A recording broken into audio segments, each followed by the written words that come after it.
Hey guys, I spent the last 7 weeks doing a 3-day-a-week push-up program designed to take me to 100 consecutive push-ups. Here's how I got on.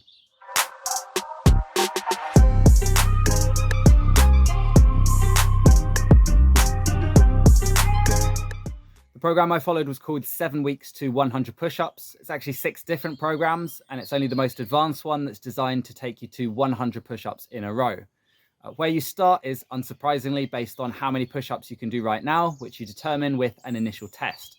Before that initial test and before every workout, you're meant to follow the same warm-up routine, which I turned into a video. You can find the link below. So you complete that initial test, and if, like me, you can do at least 26 push-ups, then you do the most advanced program called the Advanced 2 plan.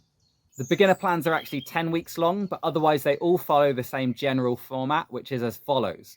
You train push-ups 3 times a week with between 5 and 8 sets of push-ups in each session. The final set is always to failure. Each session starts with the same warm-up and finishes with the same cool-down. Rest periods are at least 60 seconds, but there's no real upper limit. Personally, I use between 2 and 3 minutes in most of the program. There are no other exercises, and you're encouraged to reduce or eliminate your other upper body training, in particular any horizontal pushing. After the final session, you give yourself 3 to 5 days of rest and retest your max reps of push-ups.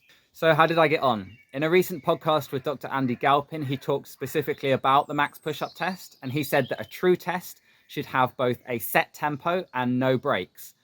For that reason, I used a metronome on my initial test, and I actually used it throughout the whole program. At a tempo of 50 beats a minute, meaning 25 push-ups a minute, I managed 29 reps in my initial test, qualifying for the Advanced 2 plan.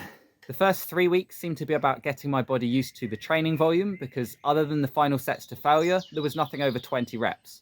I removed all push-up variations from my circuit training, but I did continue doing my upper body exercises, including very similar movements like incline dumbbell press. In week 4, I moved my rest periods to 2 minutes, but in the final set, I had my first failure.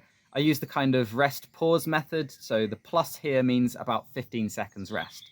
Week 5 was much better. I adjusted the metronome slightly to 52 beats a minute, and that was much closer to my natural rhythm. I also found that my muscular endurance was noticeably better in the late afternoon, so I moved all my sessions there. I extended my rest to 2.5 minutes, and I managed 36 reps on 2 occasions. In week 6, the cumulative volume was catching up to me. I was feeling a strain in my biceps and tightness in my traps, so I added extra stretches to the cooldown. In the 3rd session that week, I hit 37 reps, and that was after doing 6 sets with 20 or more reps in it.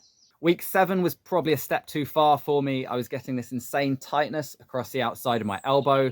I was also feeling tired before I even started the first set each day.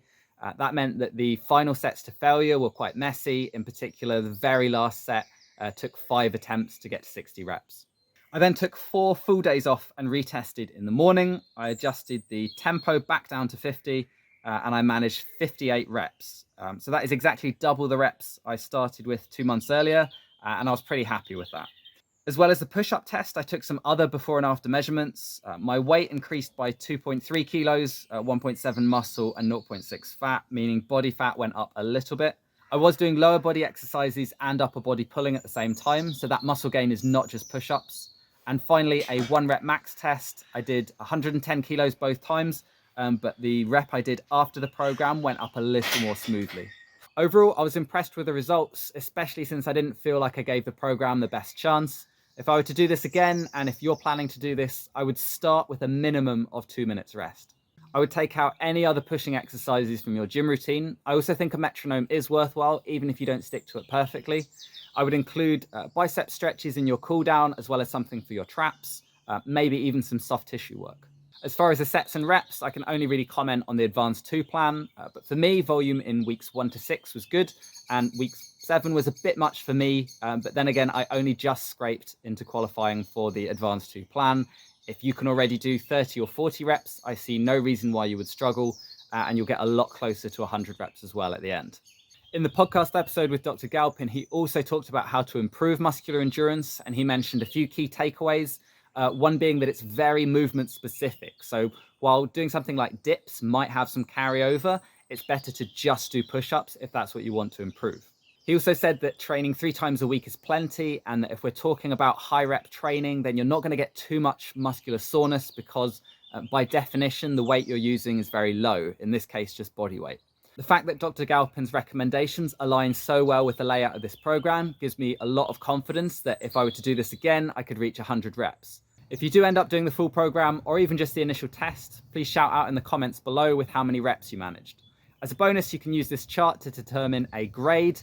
Myself, I managed to improve from a good to an excellent. Thanks for watching.